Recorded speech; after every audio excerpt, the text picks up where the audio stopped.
C'est-à-dire la position que la Sengo a aujourd'hui vis-à-vis de votre régime. Vous estimez la Sengo, moi je vais vous dire d'abord une chose. Moi je regrette beaucoup. La Sengo, comme telle, j'ai l'impression que c'est une secte politico-religieuse. Pardon? Bon, c'est une secte politico-religieuse. Et qui est proche, malheureusement... Religieuse ou bien politique? Politico-religieuse. Une secte politico-religieuse. Attention, risque. Ce n'est pas une église, ce n'est plus une église dans notre pays.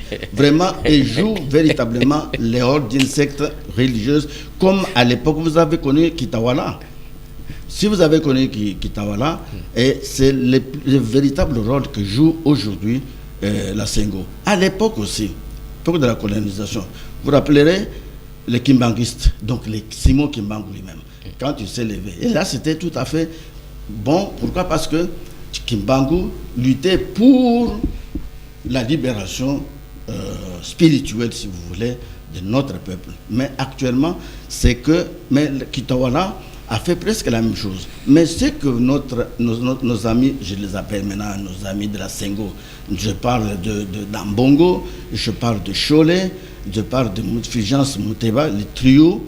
Alors, ce qu'ils sont en train de faire, ce n'est plus de la religion, ce n'est plus la mission même de l'église catholique ou de l'église de manière générale. Mais ils sont au milieu du village. Je vais y aller. Ils devraient être au milieu du village. Ils devaient être effectivement au milieu du village. Vous voulez qu'ils vous fassent des yeux doux? Mais maintenant là, la Sengo, et moi je parle souvent de la Sengo et pas de l'SCC.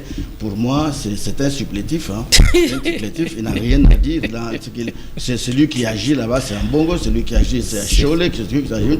Et ce sont véritablement des tribalistes. Vous savez, tout ce qui se passe actuellement, je vais vous le dire, mon cher ami, ce n'est pas qu'ils sont en train de travailler dans l'intérêt de notre peuple. Non. Leur problème, c'est de voir un Tshisekedi, un Kassaïen, un Mourouba à la tête. Et pour Ambongo et Cholet et même Fulgence, ça ne pouvait pas passer. Pourquoi? Parce qu'ils ont commencé leur combat. Lorsque on devait désigner le président de la CENI. Oui, ils ont commencé par là. Pour que Kadimo, qui avait de l'expérience, avec une note indubitable, c'est-à-dire une biographie indubitable dans le domaine, une spécialité si vous voulez, mais vous allez comprendre qu'il voulait soutenir quelqu'un, je crois, de l'Équateur, mais qui n'avait pas d'égal avec Kadima. Et c'est à ce moment-là que, heureusement, à leur niveau, ils ont été battus par les autres et Kadima est sorti.